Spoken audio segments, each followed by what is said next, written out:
Hello so friend, welcome back to new video. आज हम देखने वाले हैं कोऑर्डिनेट ज्योमेट्री का जो डिस्टेंस फार्मूला होता है उससे रिलेटेड कुछ प्रॉब्लम भी करेंगे और फिर वो कहाँ से आता है और उसे डिराइव कैसे करते हैं, सब कुछ हम इस वीडियो में देखने वाले हैं। चलिए तो वीडियो को स्टार्ट करते हैं। तो जो डिस्टेंस फार्मूला होता है L is equal to X one minus X two का whole square plus Y one minus Y two का होल स्क्वायर। ओके, तो डिस्टेंस फार्मूला मतलब एक क्या बताता है, जो ये प्लेन होता है एक्स वाई का जो प्लेन होता है, ये जो कार्टेशियन प्लेन होता है, ये एक्स होता है, ये वाई एक्सिस होता है ना।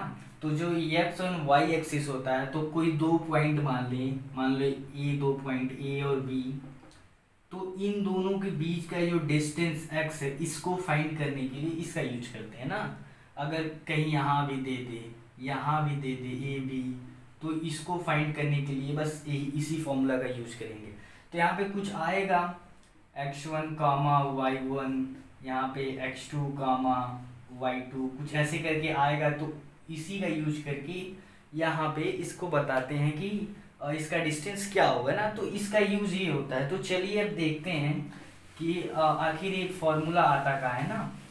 सबसे इम्पोर्टेंट चीज़ यही है कि आपको पता होना चाहिए कि ये कहाँ से आता है और इसको अप्लाई कर आप प्रॉब्लम को कैसे सॉल्व करेंगे ना। हाँ, तो चलिए देखते हैं।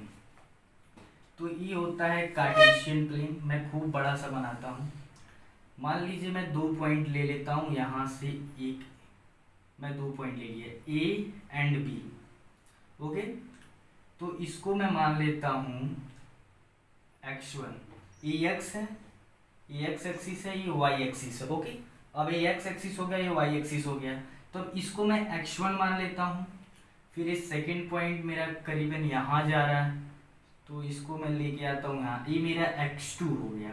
और फिर यहाँ पे ये y1 हो जाएगा, ये हो जाएगा y2 ना। ये मैंने इसे माना है। तो ये जो डिस्टेंस है, ये जो डिस्टेंस है, इसी को मेरे को पता करना। मान लीजिए इसको मैं l मान लेता हूँ, l लेंथ ना। इसका मैंने नाम दे दिया a एंड b। तो चलिए इसको भी मैं ऐसे कर देता हूँ। तो यहाँ पे एक ट्राइंगल फॉर्म हो जाएगा ना। अब देखिए यहाँ पे एक ट्राइंगल फॉर्म हो जाएगा। अब इसको हम बोल सकते हैं, यहाँ से यहाँ तक x1 डिस्टेंस है, फिर यहाँ से यहाँ तक x2 का डिस्टेंस ना। यहाँ से यहाँ ये दोनों x2 हो गया, ये x1 है। तो अगर मेरे को इसको पता करना रहे तो क्या करेंगे, बड़े वाले का माइनस छोटे वाले का माइनस, मतलब x2 माइनस x1, तो ये हो जाएगा x2 माइनस x1। और वही केस यहाँ पे करेंगे। यहाँ पे क्या है, यहाँ पे ये छोटा वाला y1 है और ये पूरा जो है, ये पूरा क्या है, y2 है। ये पूरा y2 है। तो अगर मुझे इसको पता करना है ना, इस डिस्टेंस को, तो क्या हो जाएगा, बड़ा वाला मतलब y2 माइनस y1 हो जाएगा। अब देखिए ये दोनों, यहाँ पे एक स्क्वायर बन रहा है, स्क्वायर रेक्टेंगल बन रहा है, तो ये जो होगा इक्वल होगा। तो जो x2 माइनस x1 है, यहाँ पे ये भी हो जाएगा, क्या हो जाएगा, x2 माइनस x1।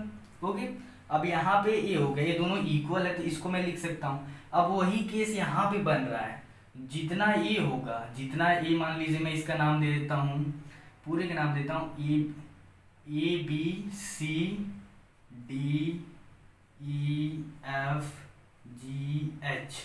तो जी एंड एच जो है वो इक्वल होगा सी और आई के इक्वल होगा ना। जी एच सी और आई के इक्वल होगा, तो ये हो जाएगा y2 माइनस y1 ना। अब देखिए यहाँ पे एक राइट एंगल ट्राइंगल बन के फॉर्म हो रहा है, जहाँ पे मेरे को बेस पता है x2 माइनस x1 है और परपेंडिकुलर पता है y2 माइनस y1 है। ठीक है, अब देखिए यहाँ पे हम पाइथागोरस थ्योरम अप्लाई कर सकते हैं। तो इसको मैं खूब बड़ा सा बना देता हूँ, यहाँ पे कुछ ऐसे बन के आएगा। तो क्या क्या दे रखा है, x2 माइनस x1 दिया हुआ है, y2 माइनस y1 दिया हुआ है, फिर यल पता करना। अब पाइथागोरस थ्योरम क्या बोलता है कि L square is equal to perpendicular square plus base square. तो मैं सीधे स्क्वायर लिख देता हूँ, y2 माइनस y1 का square plus x2 minus x1 का होल स्क्वायर। अब इतना मेरे पास आ गया है। तो अब ये जो l है, स्क्वायर उस साइड जाएगा तो अंडर रूट में हो जाएगा। तो क्या हो जाएगा, under root y2 minus y1 का whole square plus x2 minus x1 का होल स्क्वायर।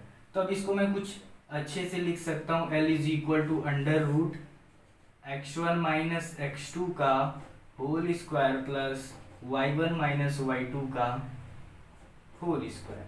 तो इसको मैं कुछ ऐसे भी लिख सकता हूँ, क्यों नहीं लिख सकता हूँ, क्योंकि ये स्क्वायर में है तो यहाँ पे प्लस माइनस का कोई फंडा नहीं है, चाहे माइनस में रहे चाहे प्लस में रहे, आंसर आपका सेम ही आएगा।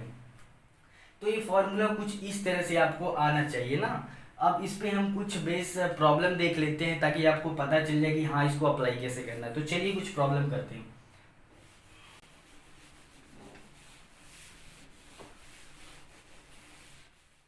हाँ, तो यहाँ एक क्वेश्चन मेरे पास आ गया, find the distance between the point -2, -5 and -6, -1 ना। तो इन दोनों के बीच का डिस्टेंस बताना है कि कितना है। तो कुछ ऐसे फिगर बनेगा, अगर रफ डायग्राम बनाएं तो ये हो गया x एंड ये हो गया y।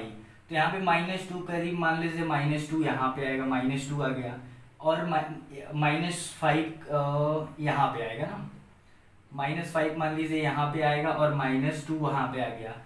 x पे -2 है, पहले x रहता है देन y रहता है, पहले x रहता है देन y रहता है ना। तो पहले मैंने x लिख दिया कि माइनस में है तो इधर इस साइड माइनस में रहता है, इस साइड x डैश माइनस में रहता है, ये y डैश इधर माइनस में रहता है ना। ऊपर का प्लस में, नीचे का माइनस में, राइट साइड का प्लस में, लेफ्ट साइड का माइनस में। ठीक है, अब देखिए, अब यहाँ पे है x -6 है तो -6 मान लीजिए यहाँ पे आएगा, -6 यहाँ पे, और यहाँ पे -1, ठीक है, सॉरी 1 है तो 1 आपका ये -5 इस साइड आएगा, मैंने रॉन्ग लिख दिया, मान लीजिए -5 इधर है, 1 इस साइड आ जाएगा ना, यहाँ पे 1। तो 1 और 6 का ये जो डिस्टेंस बन रहा है ना, ये जो पॉइंट है, ये पॉइंट आपका कितना, -6 और 1 कॉमन है तो -6 और 1 ये हो गया, और ये जो 5 वाला है -2 और -5, तो ये आपका डिस्टेंस बन रहा है, ये पॉइंट आपका यहाँ बन रहा है ना। तो ये बन रहा है कितना, -2, -5। तो ये जो a और b के बीच का जो डिस्टेंस बताना है वही कितना होगा हम लोग को बताना है ना। तो फॉर्मूला हमारे पास क्या है, L is equal to under root x1 माइनस x2 का whole square plus y1 minus y2 का होल स्क्वायर ना। अब देखिए इसको हम अप्लाई करते हैं, तो यहाँ पे x1 एंड x2 क्या है, तो यहाँ पे x1 दे रखा है, ये x1 है, ये x1 y1 x2 y2 ना। तो x1 दे रखा है -2, चलिए -2, अब यहाँ पे माइनस देगा, x2 क्या है, ये माइनस में है ना, -6, तो -6 यहाँ पे +6 हो जाएगा, माइनस माइनस प्लस हो जाएगा ना, इसका स्क्वायर करते हैं, प्लस y1 कितना दिया, y1 -5 दिया, -5, अब माइनस, और y2 कितना दिया, -1 दिया, -1। अब इतना हो गया, प्लस माइनस माइनस हो जाएगा, तो यहाँ पे आ जाएगा कितना, +4 आ जाएगा, 4 4 जा 16 होता है, 16 प्लस, अब माइनस माइनस प्लस हो जाएगा, 5 1 6 होगा, 6 6 जा 36 होता है, अभी 36 हो गया। तो यहाँ पे जब इसको ऐड करेंगे तो 6 6 12 हो गया, 3 1 4 1 5 हो गया ना, अंडर रूट 52 जो हो जाएगा, यहाँ पे आपका इसका आंसर आ जाएगा ना, अंडर रूट 52। ठीक है, अब चलिए एक नेक्स्ट क्वेश्चन करते हैं। हाँ, सो नेक्स्ट क्वेश्चन बोला, find the point on y axis each of which is at a distance of 13 unit from the point ना। इस पॉइंट से वाई एक्सिस पे कोई डिस्टेंस है, डिस्टेंस दिया हुआ 13 यूनिट, तो हमको बताना है इस वाई एक्सिस पे वाई का जो वैल्यू होगा ना, जो पॉइंट होगा वाई एक्सिस पे उसको बताना है। मतलब मान लीजिए यहाँ पे अगर सॉल्यूशन हम करें तो क्या होगा, let the point on y-axis is, y-axis पे x क्या होता है, 0 होता है, मतलब ये जो आपका प्लेन है ये हो गया x एंड ये हो गया y। अगर इस पे कोई भी पॉइंट है ना, कोई भी पॉइंट है तो x 0 पर ही है ना, तो 0 इस साइड होता है, 0,0, तो x आपका 0 पे है ना, तो y पर x क्या होता है, 0 होता है ना, वही यहाँ पे बोला है। तो ये आपको पता रहना चाहिए क्योंकि ये गिवन नहीं रहता है। तो क्या हो जाएगा यहाँ पे 0, y होगा, y, 0 नहीं होगा क्योंकि ये x पर होता है, ये x एक्सिस पे y 0 होता है, तो यहाँ पे x एक्सिस पे y 0 है, लेकिन ये होता है y एक्सिस पे और ये होता है एक्स एक्सिस पे। तो हमको वाई एक्सिस का देखना है, तो हमको इससे मतलब नहीं है। हाँ, तो एक बार 0, y, तो पॉइंट अगर बनाए हम, पॉइंट बनाएं तो ए दिया हुआ है, ए कितना दिया हुआ -5, और हमको जो बी है, बी पॉइंट है वो दिया हुआ है वाई एक्सिस पे। तो वाई एक्सिस पे क्या हो जाएगा पॉइंट 0, इसी पॉइंट को मेरे को बताना। और ये दिया हुआ 13 यूनिट, डिस्टेंस भी दे रखा, तो डिस्टेंस भी दे रखा है ना, और इसको हमको पता करना है कि ये जो पॉइंट होगा वो क्या होगा ना। तो फॉर्मूला सिंपल सा हम यूज कर देते हैं, और कुछ नहीं है। फॉर्मूला क्या होता है, L = √x1 - x2 का whole square plus y2 - y1 का होल स्क्वायर। इसको y2 लिखें या y1 लिखें, इससे कोई मतलब नहीं है, आपका आंसर सेम ही आएगा ना। अब देखिए, वैल्यू पुट करते हैं। x1 क्या है, अगर हम x इसको माने या x इसको भी हम मान सकते हैं, x1 इसको मान सकते हैं या x2 इसको मान सकते हैं, आपकी मर्जी है। तो मैं x1 इसको मान के चलता हूँ ना, -5, फिर x2 क्या है -0, माइनस तो पहले से ही था, इसका होल स्क्वायर प्लस y1 में 7 को लेके चलता हूँ, 7 माइनस y2 इसको लेके चलता हूँ, मतलब y ही ले लेता हूँ, y2, ठीक है ना, इसका होल स्क्वायर। अब ये डिस्टेंस दे रखा है, कितना दे रखा है भाई, 13 दे रखा है। चलिए लिख लेते हैं, तो हो गया 13 = अंडर रूट, ये हो जाएगा -5 का स्क्वायर क्या होता है 25, ओके, प्लस इधर हो गया, कितना हो गया ये 7 माइनस, ये ऐसे ही हो जाएगा 7 माइनस y2 का होल स्क्वायर ना। अब देखिए दोनों साइड में स्क्वायर कर देता हूँ, दोनों साइड स्क्वायर करूँगा तो 13 का स्क्वायर होता है 169 = 25 प्लस 7 माइनस y2 का होल स्क्वायर। तो यहाँ पे कुछ इतना आ जाएगा ना। तो अब इसको मैं इस साइड लेके आता हूँ, 25 को इस साइड लेके आता हूँ, तो क्या हो जाएगा 7 माइनस y2 का होल स्क्वायर = 169 माइनस 25। अब जब 169 माइनस 25 करेंगे तो कितना आ जाएगा 7, इसको मैं यहाँ पे सॉल्व करता हूँ, 7 माइनस y2 का होल स्क्वायर = 9 में से 5 जाएगा 4 हो जाएगा, ठीक है, 6 में से 2 जाएगा 4 हो जाएगा, फिर 1 बच जाएगा। अब इसका स्क्वायर है, इस साइड अंडर रूट हो जाएगा, कितना हो जाएगा 7 माइनस y2 = √144। अब यहाँ पे आ जाएगा 7 माइनस y2 = प्लस माइनस ये 12 का स्क्वायर होता है। अब देखिए यहाँ पे प्लस माइनस 2 आ गया ना, तो इसका जो कंडीशन होगा 2 बनेगा, कैसे, अब देखिए यहाँ पे अगर हम y2 निकाले प्लस पे, इसका 2 कंडीशन बनाते हैं, एक प्लस का ले लेते हैं, चलिए ऐसे करके, एक प्लस का मतलब एक पॉजिटिव एक नेगेटिव। तो पॉजिटिव का क्या होगा, तो y2 ले रहे हैं तो क्या हो जाएगा ये हो जाएगा 7 माइनस y2 = प्लस में ले रहे हैं तो प्लस 12 हो जाएगा।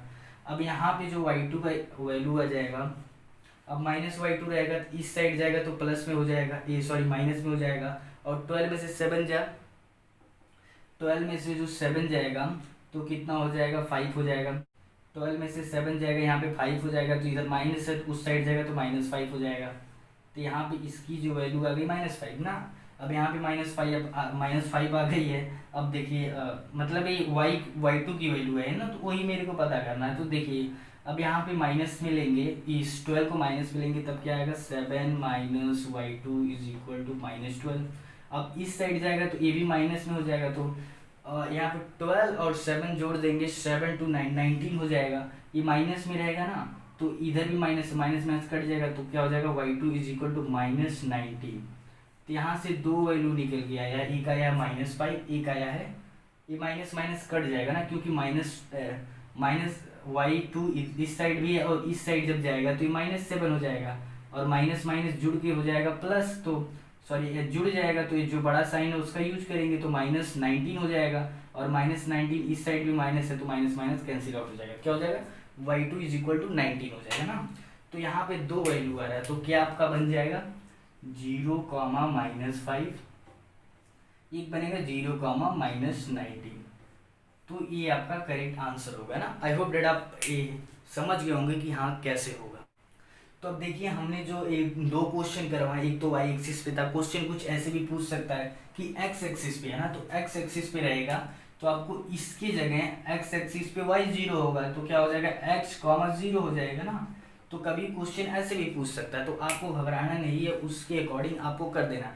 तो क्वेश्चन इसमें बेसिकली ऐसे ही पूछे जाते हैं कि कभी ए नहीं दिया रहेगा, कभी वाई टू नहीं दिया रहेगा ना, ऐसे दो पॉइंट रहेंगे, कभी ए नहीं दिया रहेगा तो ये दे देगा, आपको इससे फाइंड करना होगा तो ये दे देगा। बस इसमें इसी टाइप के क्वेश्चन बनते हैं, जितना मैंने करवाया दो क्वेश्चन, बस ऐसे ही टाइप के क्वेश्चन बनेंगे तो आप आसानी से कर ले जाओगे। तो इस वीडियो में बस इतना ही।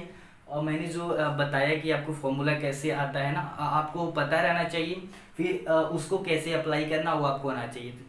तो इस वीडियो में बस इतना ही। और वीडियो पसंद की हो, अगर वीडियो पसंद की हो तो चैनल को सब्सक्राइब करें, अपने दोस्तों में भी शेयर करें, लाइक कर दीजिएगा। तो चलिए मिलते हैं अगले वीडियो में, तब तक के लिए देखते रहिए राम की अकेडमी।